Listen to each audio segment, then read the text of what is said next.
Hello વિદ્યાર્થી મિત્રો, આપણે ધોરણ પહેલાથી શરૂ કરીને અત્યારે ધોરણ 9 સુધીમાં સંખ્યાઓના વિવિધ સ્વરૂપો વિશે ભણ્યા છીએ. તો ચાલો એ જ્ઞાનને તાજું કરીને તેનું સંવર્ધન કરીએ. માનવે ભાષા શીખ્યા પછી તેની સમક્ષ વસ્તુઓ ગણવાની, અલગ તારવવાની અનેક મૂંઝવણો આવી. તેને હલ કરતા તેણે 1થી શરૂ કરીને કુદરતી સંખ્યાઓ શોધીને તેનો ઉપયોગ કર્યો. એટલે ગણતરી માટેની સંખ્યાઓ પ્રાકૃતિક સંખ્યાઓ કહેવાય છે, જેને અંગ્રેજીમાં નેચરલ નંબર્સ તરીકે ઓળખવામાં આવે છે, જે 1થી શરૂ થઈને અનંત સુધી વિસ્તરે છે. એટલે કે એ સંખ્યાઓ વિદ્યાર્થી મિત્રો અસંખ્ય છે.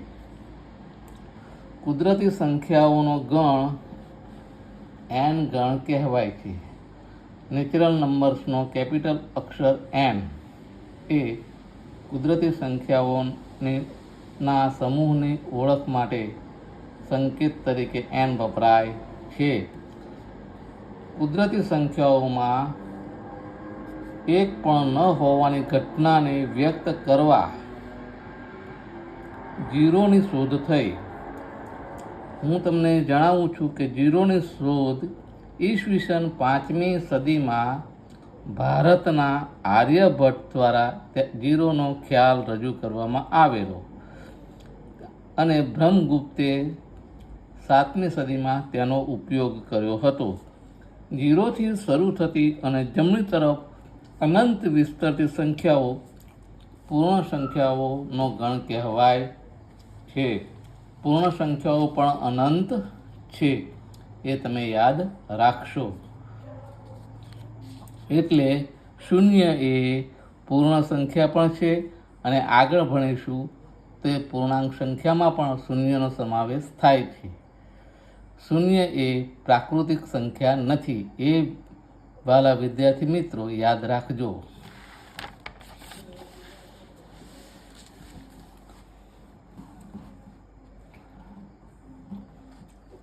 ઝીરોથી શરૂ થતી 0, 1, 2, 3... એટલે કે અનંત સુધી પૂર્ણ સંખ્યાઓ છે, તેનો સમૂહ ગણ W છે. સમૂહ એટલે ગણ અને તેનો સંકેત W છે. પૂર્ણ સંખ્યાઓને હોલ નંબર્સ તરીકે અંગ્રેજીમાં ઓળખવામાં આવે છે, એટલે તેનો પ્રથમ અક્ષર W લેવામાં આવેલ છે. ઝીરોની જમણી અને ડાબી બંને તરફ અનંત વિસ્તરતી સંખ્યાઓ પૂર્ણાંક સંખ્યાઓ કહેવાય છે. પૂર્ણાંકનો અર્થ થાય છે પૂર્ણ વત્તા અંક, એટલે કે જે સંખ્યા આખી છે, પૂર્ણ છે, એટલે કે અધૂરી નથી. એ પછી ધન હોય કે ઋણ હોય, પણ સંખ્યા કેવી છે? આખી છે. પૂર્ણાંક સંખ્યાઓમાં પોઝિટિવ એટલે કે ધન પૂર્ણાંકો, ઉદાસીન સંખ્યા એટલે કે શૂન્ય અને નેગેટિવ ઋણ પૂર્ણાંકોનો સમાવેશ થાય છે. પૂર્ણાંક સંખ્યાઓના સમૂહને ઝેડ સંકેત વડે દર્શાવાય છે.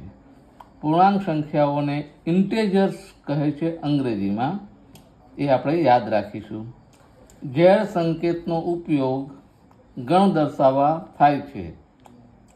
પૂર્ણાંક સંખ્યાના ગણ દર્શાવવા માટે ઝેડનો ઉપયોગ કરવામાં આવે છે. તે જર્મન ભાષાના ઝાલન શબ્દનો પ્રથમ અક્ષર છે.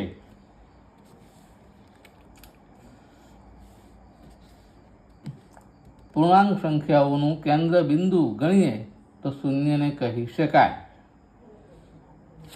0 એ ઋણ પૂર્ણાંક પણ નથી કે ધન પૂર્ણાંક પણ નથી. 0 એ સંખ્યા રેખા પરનું પૂર્ણાંક સંખ્યાઓનું કેન્દ્ર બિંદુ છે, એ આપણે યાદ રાખીશું.